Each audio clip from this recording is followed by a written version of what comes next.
Hi, welcome to Rajesh cinemas. நான் உங்க Rajesh. So இன்னைக்கு நம்ம எந்த படத்தை பார்க்க போறோம் அப்படின்னு கேட்டீங்கன்னா, இந்த வாரம் வெளியாகி மலையாளத்துல மிகவும் வெற்றிகரமா ஓடிட்டு இருக்கிற நம்ம தலைவன் பாசில் ஜோசப் நடிச்ச பொன்மேன் அப்படிங்கிற படத்தை நம்ம இன்னைக்கு பார்க்க போறோம். ஸோ இந்த படத்தோட கதை என்ன அப்படின்னு கேட்டீங்க அப்படின்னா, மலையாளத்தில் லீடிங் ஆக்டரா இருக்கக்கூடிய நம்ம ஆனந்த் மன்மதன் வந்து எந்த ஒரு வேலை வெட்டிக்கும் போகாம கட்சி பணியா வந்து என்ன அப்படின்னு கேட்டா சுத்திக்கிட்டு இருக்காரு. இவரோட தங்கச்சி யாரு அப்படின்னு கேட்டா லிஜோமால். அவங்க அம்மா தான் வந்து இவங்க ரெண்டு பேர்த்தையும் ரொம்ப கஷ்டப்பட்டு வளர்க்குறாங்க.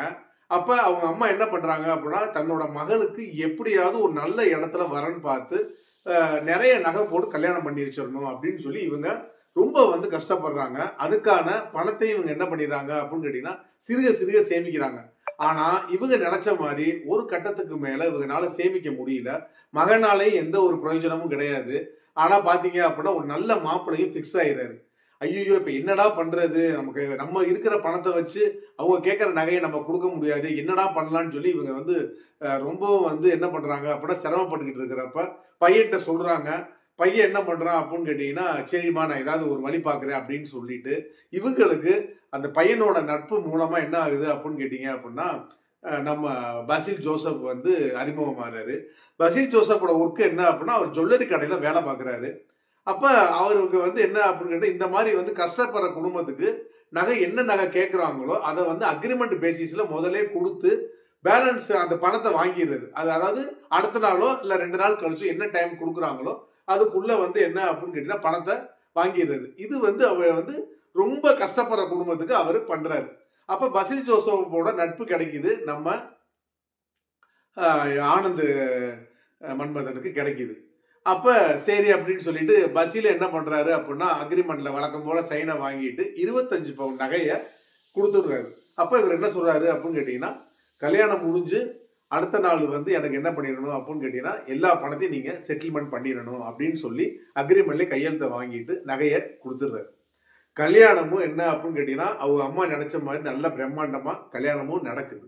ஆனா இதுக்கப்புறம் இவங்க இந்த வாங்கின நகையை இவங்க கொடுத்தாங்களா இல்ல பசில் ஜோசப்னால அந்த நகையை வாங்க தான் முடிஞ்சா அப்படிங்கிறதுக்கான விடை தான் இந்த படம். இந்த படத்தை பொறுத்தளவுக்கு ஜோதி சங்கர் வந்து ரைட்டிங்ல செம்மையா பண்ணியிருக்காருன்னே சொல்லலாம். ஏன்னா நான் ஆல்ரெடி சொல்ற மாதிரி தான், ஒரு ரைட்டிங் எந்த அளவுக்கு முக்கியமோ அந்த அளவுக்கு அதோட பிரசன்டேஷன் நம்ம பார்த்துடலாம். ஸோ இந்த படத்தை பொறுத்தளவுக்கு ஜோதி சங்கர் பெர்ஃபெக்டா ரைட் பண்ணியிருக்காரு எல்லா கேரக்டருமே. அதனால படத்தோட பிரசன்டேஷன் வந்து பாத்தீங்க அப்படின்னா அவ்வளவு அற்புதமா வந்திருக்குன்னே நான் சொல்லுவேன். இந்த படத்துல பாசில் ஜோசப், சஜின் கோவு, லிஜுமாலு, ஆனந்த் மன்மதன் இந்த மாதிரி ஏகப்பட்ட ஆர்டிஸ்ட் நடிச்சிருந்தாலும் இதுல மெயினான ரோல் யாருக்கு அப்படின்னா நம்ம சஜின் கோவுக்கும் பாசில் ஜோசப்புக்கும் தான். சான்ஸே இல்லைங்க. உண்மையில் 2 பேரும் போட்டி போட்டு நடிச்சிருக்காங்கன்னே சொல்லலாம்.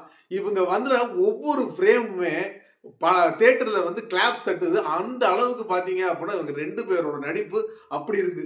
அதுல முக்கியமா பாத்தீங்க அப்படின்னா பசில் ஜோசப்புக்கும் நம்ம வந்து சஜின் கோபுக்கும் வந்து என்ன அப்படின்னு கேட்டீங்கன்னா ஒரு சண்டை காட்சி வரும். அதை நான் ரிவீல் பண்ண விரும்பல. அதுல வந்து பசில் ஜோசப் வந்து சஜினை பார்த்து நக்கல் அடிக்கிற சீன்னா வந்து பாத்தீங்க அப்படின்னா தாறுமாறா இருக்கும். அதுவும் இவர் வந்து பசில் வந்து கத்திக்கிட்டே வந்து அவரை இரிட்டேட் பண்ணுவாரு. அதெல்லாம் வேற லெவல்ல இருக்கும் சம்பவம். ஸோ இந்த படத்தை பொறுத்தளவுக்கு இவங்க 2 பேரும் இல்லை அப்படின்னா இந்த படமே இல்லைங்க. இவங்க தான் இந்த படத்தை ஃபுல்லாவே எடுத்து செல்றாங்கன்னே நான் சொல்லுவேன். ஸோ மொத்தத்துல இந்த படம் எப்படி இருக்கு அப்படின்னு சொல்லி கேட்டீங்க அப்படின்னா, வழக்கம் போல சேட்டன்ஸோட சம்பவம் ஆரம்பிச்சிருச்சு. நான் ஆல்ரெடி வந்து சொல்லிட்டேன். ஏற்கனவே வந்து பாத்தீங்க அப்படின்னா ரேக சித்திரம் அண்டு பிரவீன் கூடு ஷாப்பு, இப்போ வந்து பாத்தீங்க அப்படின்னா இந்த பொன்மேன். ஸோ இது எல்லாமே வந்து என்ன அப்படின்னு கேட்டீங்கன்னா மிகப்பெரிய பிளாக் பஸ்டர், அதில் எந்த சந்தேகமே கிடையாது. இந்த படத்தை எல்லாருமே பார்த்து ரசிக்க வேண்டிய ஒரு அற்புதமான ஒரு படங்க. இதுல ஒரு மெசேஜும் சொல்லியிருக்காங்க. என்ன அப்படின்னா, பொண்ணுக்கு நகை தேவையா அப்படிங்கிறதுக்கான மெசேஜ் இந்த படத்துல இருக்கு. அது ரொம்ப அழுத்தமாவே சொல்லியிருக்காங்கன்னே நான் சொல்லுவேன். ஸோ மீண்டும் அடுத்த மூவி ரிவ்யூல நான் உங்களை சந்திக்கிறேன். என்னோட சேனலை இது வரைக்கும் சப்ஸ்கிரைப் பண்ணா சப்ஸ்கிரைப் பண்ணி பார்த்துக்கோங்க. இந்த வீடியோ பிடிச்சிருந்துச்சு அப்படின்னா லைக் பண்ணுங்க, ஷேர் பண்ணுங்க, கமெண்ட் பண்ணுங்க. நன்றி, வணக்கம்.